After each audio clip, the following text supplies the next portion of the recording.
Today we are going to discuss about Galactosemia and Fructosuria. These usually are given in the textbook as minor pathways of carbohydrate metabolism. But from an entrance perspective, these are very important topics and a good number of questions can come from them. I would like to start today with a case. Nimmi, a 5-month-old baby, is referred to the medical college with the complaints of recurrent vomiting and diarrhea. She is exclusively breastfed. On examination, it was found that the baby had developed cataract. Bendix test was positive. The urine sample was tested specifically for glucose, which was negative. Mucic acid test was positive. What is Nimi most probably suffering from? Okay, so in this case, what are the things that are important? Number one, 5-month-old baby. She is exclusively breastfed, vomiting and diarrhea. On examination, we see that the baby has developed cataract. Benedict's test was positive and glucose was negative. Mucic test was positive. So to solve this case, firstly, we need to know few things. Firstly, we need to know about Benedict's test.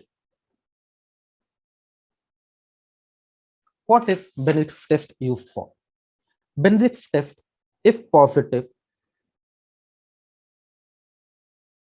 it shows that reducing sugar is present. Reducing sugar is present. So which are the reducing sugars? Amongst the monosaccharides, glucose, fructose, galactose, right? And the list can go on. Amongst the disaccharide, we have maltose, lactose, which is the non-reducing sugar.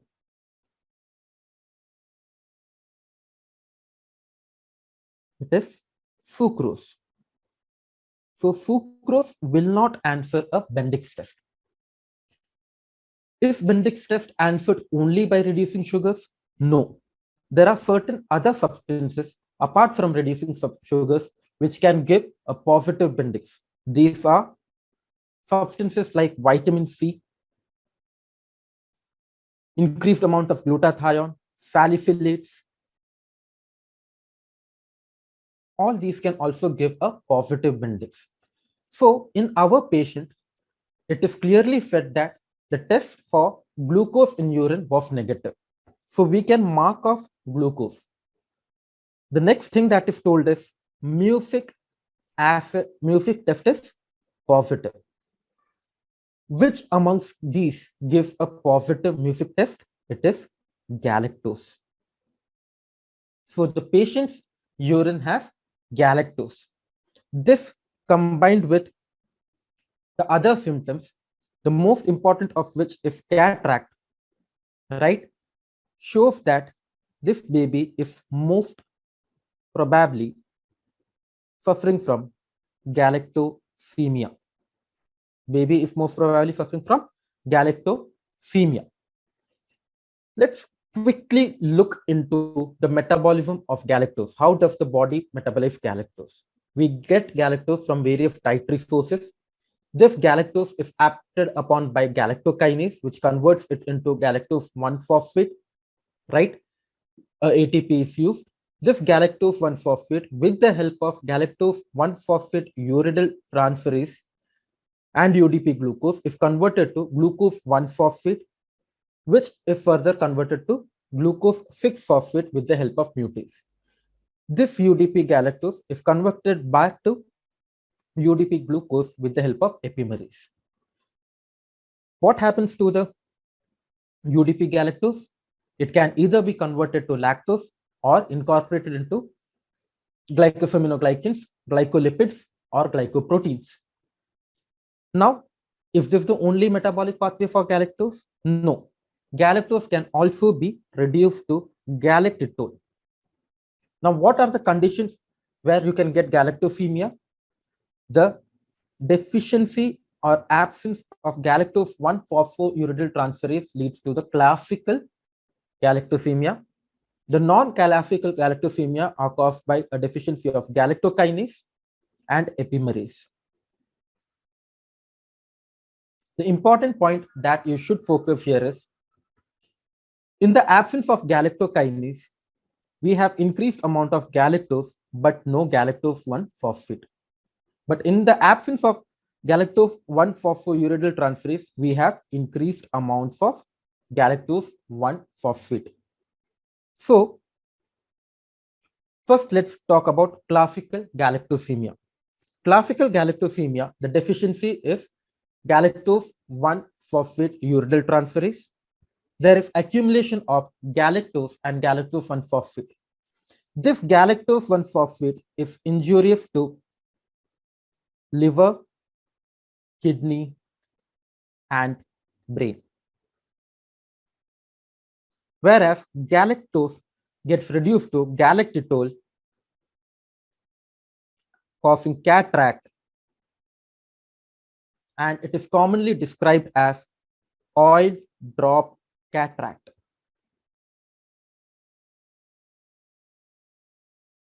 Now, coming to the non-classical one, it is the deficiency of galactokinase, and there is increase only in galactose. So, the most common symptom that you will see is a cataract, but the other symptoms won't be visible. In which disorder is E. coli sepsis commonly seen? Option A, urea cycle disorder. Option B, galactosemia. Option C, lysosomal storage disorder. Option D, glycogen storage disorder. The answer is galactosemia. These patients usually start getting the symptoms by the end of first week of life. They develop jaundice, vomiting, mental retardation, and poor weight gain. And they have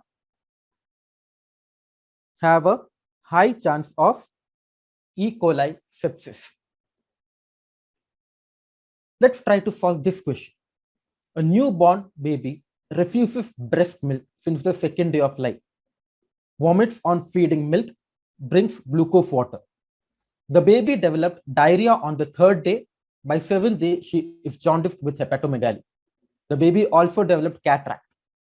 Urinary reducing sugar was positive, but glucose estimated by glucose oxidase method was found to be low. Which enzyme deficiency leads to such a condition? Now, galactokinase deficiency, I told you that there is no deposition of galactose 1-phosphate. Hence, cataract will be there, but the other signs and symptoms won't be there. It is the non-classical galactosemia. Glucose 6-phosphatase, we studied yesterday. It is von Gierke's disease or glycogen storage disease type 1. Beta-galactosidase is a lactase and usually affected in lactose intolerance. So, our answer here is galactose 1-phosphate uridyl transferase. This leads me to the next question. By this time, we all know this. Which enzyme is deficient in galactosemia? It is galactose 1-phosphate uridyl transferase.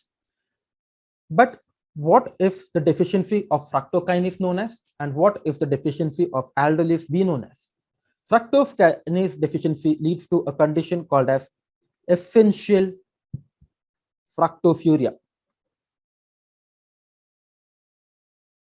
And aldolase B deficiency leads to a condition known as hereditary fructose intolerance.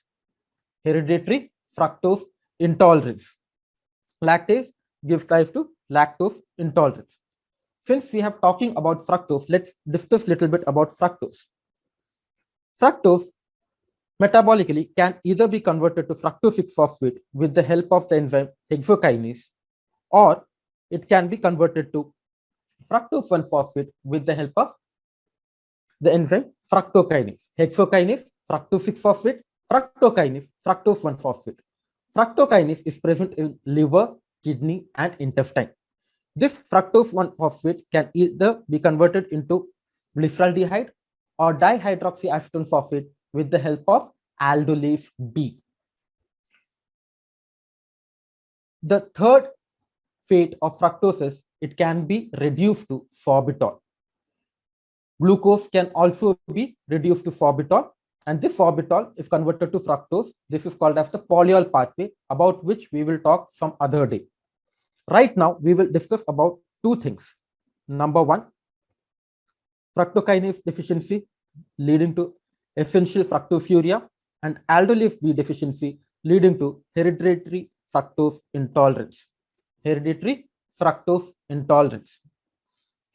Now, aldolase B is also known as fructose 1,6-bisphosphate aldolase. These patients become symptomatic. We are talking about hereditary fructose intolerance. These patients become symptomatic once they are started on a fructose diet. Till the time fructose is not introduced into the diet, they are asymptomatic. So let's look at a case. An 8-month-old baby came to the pediatrics department with vomiting, severe jaundice, hepatomegaly. On taking history from the mother, it was revealed that the problem started since she started weaning the baby with fruit juice. Which of the following enzyme is defective? Aldolase B, fructokinase, glucose 6-phosphatase, galactose 1-phosphate, uridyl transferase. We know that the answer to this question is aldolase B. Fructokinase deficiency leads to essential fructosuria, glucose 6-phosphatase to von Gierke's disease, and galactose 1-phosphate uridyl transferase to galactosemia. Here, our patient is suffering from aldolase B. This patient has a acute fructose ingestion, which makes him symptomatic. The symptoms are jaundice, hepatomegaly, vomiting, right? And all this started when the mother started to wean him with fruit juice. Fruit juice has fructose. Fruit juice has fructose. Even if the baby is put on a diet which has fructose or sucrose, because sucrose is made up of glucose and fructose, even then the babies can develop the symptoms. But babies will not develop the symptoms when they are exclusively breastfed. Now, what is the fate of fructose 6-phosphate? I told you with the help of hexokinase, fructose can be converted to fructose 6-phosphate. This fructose 6-phosphate can be converted to N-acetyl glucosamine, which can be incorporated into various amino sugars and glycosaminoglycans. So with that, we end our discussion for galactosemia and fructosuria. Thank you. Best training, peaceful environment, PG medical entrance exam preparation were my expectations. I got them at Speed Medical Village in Kanchipuram. Today, I am a PG topper. Speed Medical Village, a unique eco-friendly campus dedicated for PG preparation. Speed Medical Institute, a complete solution for medical education.